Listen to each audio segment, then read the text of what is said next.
This is a video about using Swift's result type, and instead of switching for success and failure using .get. So to that end, let's get started with a new project. Just going to be a normal iOS app.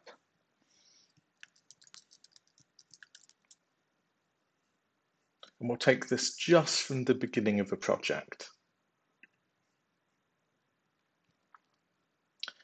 I tend to like my projects to use MVVM. So instead of just having a view controller, we're also going to have a view model file.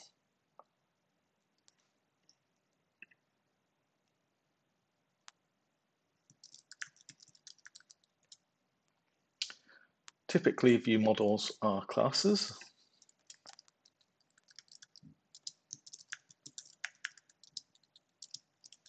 We'll have an initializer, but I don't think we'll need to pass in anything for it. We need an initializer for our view controller, since here we're not going to use a storyboard at all. And of course, we'll have to initialize the view model.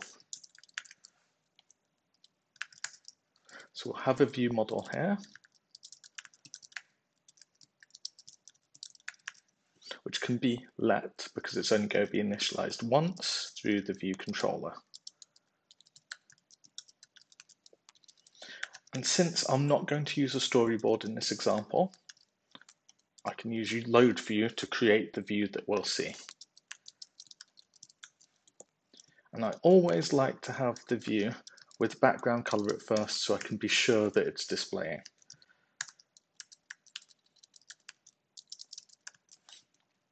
Okay, so that's the basic setup, but we're going to need to use a scene delegate to display this. And I'm not using a storyboard, so I'm going to entirely get rid of it by pressing delete, can move to trash. In the plist, we'll have a couple of references. That's the main storyboard. Scene configuration, application session role. And I think we've got a link to our storyboard there. And in the interface here, we'll have pointing at main. Okay, always does this. I need to keep the Xcode version, of course. So the scene delegate is one programmatically goes out of my scene.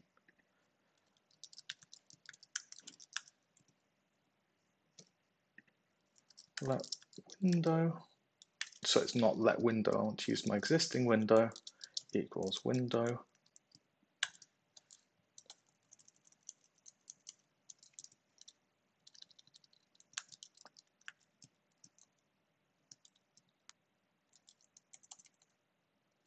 Just to check how that works.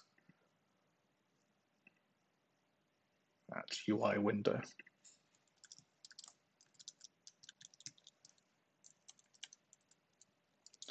With my window, what's wrong with my spelling? Window scene.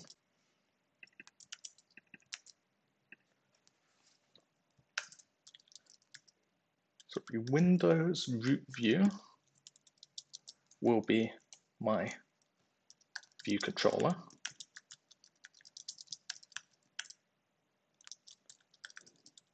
Which will have the view model, which will just be the view model. And I need to take my window and make it visible. Make key and visible. That'll be optional. So hopefully when I run this in the simulator, cannot convert the okay, so that's the value, not the instance. To help if I didn't do the same thing twice. And of course, in the view controller, we need a required initializer. And we'll also need to call super on this initializer. And I'm not using the storyboard, so both of those are nil. Cannot find view model in scope. No wonder.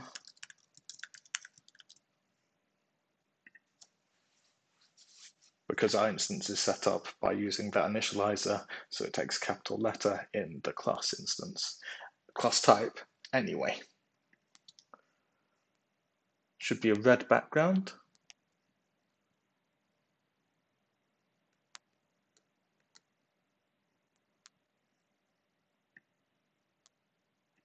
And eventually it is. So that means we're initializing the view controller at least. I could put a breakpoint into the view model, but I'm pretty confident that's going to work. So what I'm trying to do is decode some JSON. So I've already set up a user model that I'm going to copy and paste in.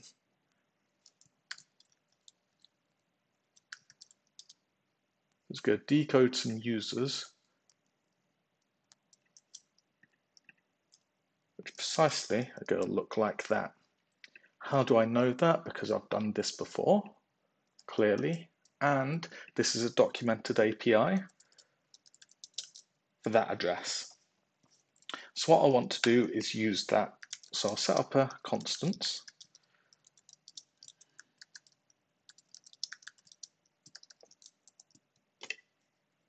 Instead of typing, I'll just copy and paste it.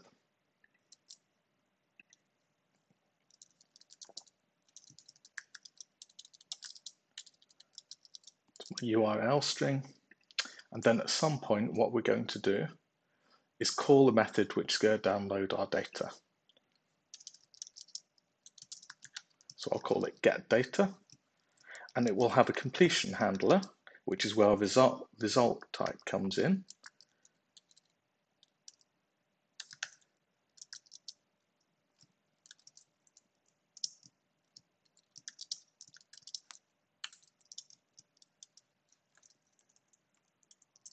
So here it's going to be a result, which is going to return users and error, depending on whether we're successful or not.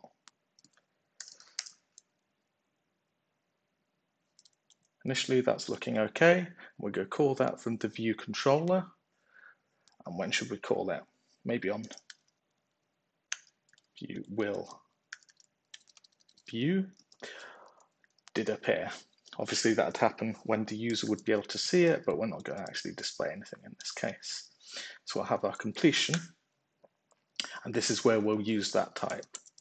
And at first, we'll use the result. But of course, it's not going to do anything, so we might as well get the code going in the view controller.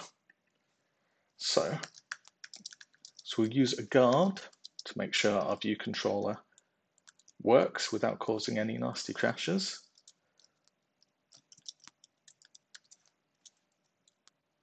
And then we're going to use URL session.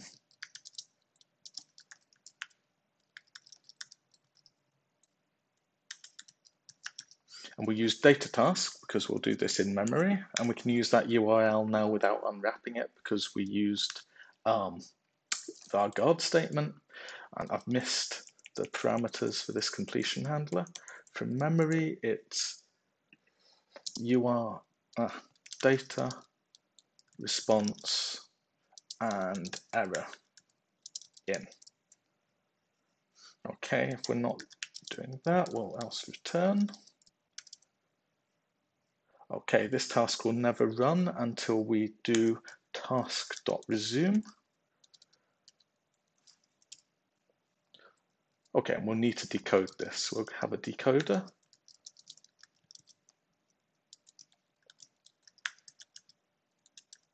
I have a key decoding strategy from snake case because having snake case in Swift code is generally not considered to be great. And we've got a try statement here to try to decode decoder.decode. What's our type? Users.self from data.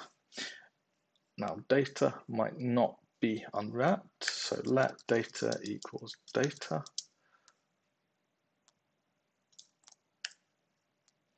Both of those are true. We want to call the completion handler and we'll return a success.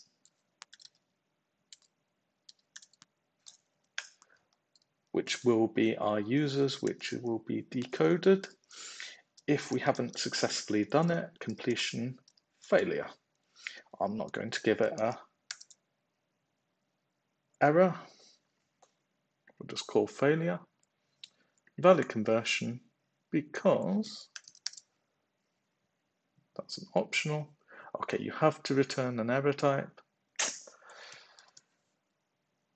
Fine. Can we have an NS error? All not too professional just to make up an error here. However, it's not real production code. Do we at least compile? Yes, we do. So when we run it, we should go through here. We should get a response back from the URL, and hopefully we'll get a success back. So let's test that.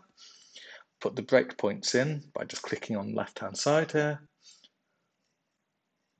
Okay, it's good. It's hit a breakpoint. Hit the first one, hit the second one, which means we've got some success, and we've probably got a user here. Okay, we've got 6 pieces of user data, and it will then come back to our view controller from where we called the result here. Okay, fine. So then what would we like to do with that result? Typically, you'd like to display it. So usually you'll have a switch result, and I think we'll have a success, and this would return our users.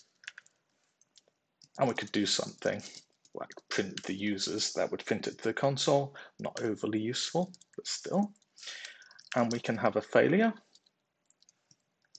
And our failure could do whatever we wanted to do. And that's fine. So usually you'd have a failure where you'd process that error, maybe display a dialog to the user, maybe tell them the internet's not working, depends on the error code, and you'd do something with users, which would be the success case, which generally you might display something to the user.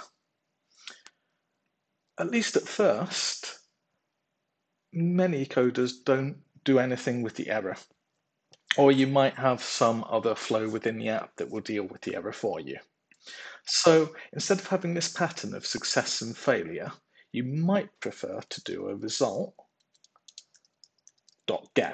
So what does it do? Returns the success value as a throwing expression. So I think our success should be some users. Now, do we need a try there? Because it's throwing, that's fine. So I could use an optional. And our users turns out to be optional as well in that case. I could cunningly use an if-let, which will then unwrap it. Obviously, I'm not going to do anything particularly stunning with these users at the moment. Let me check I don't have an annoying print in here. So when I run, it should print out these users. And it's just a slightly simpler pattern than having the switch and the case. And I'm lucky on this occasion, and it's printed out all of the JSON data. So effectively, this get is a replacement for using that case switch and case statements.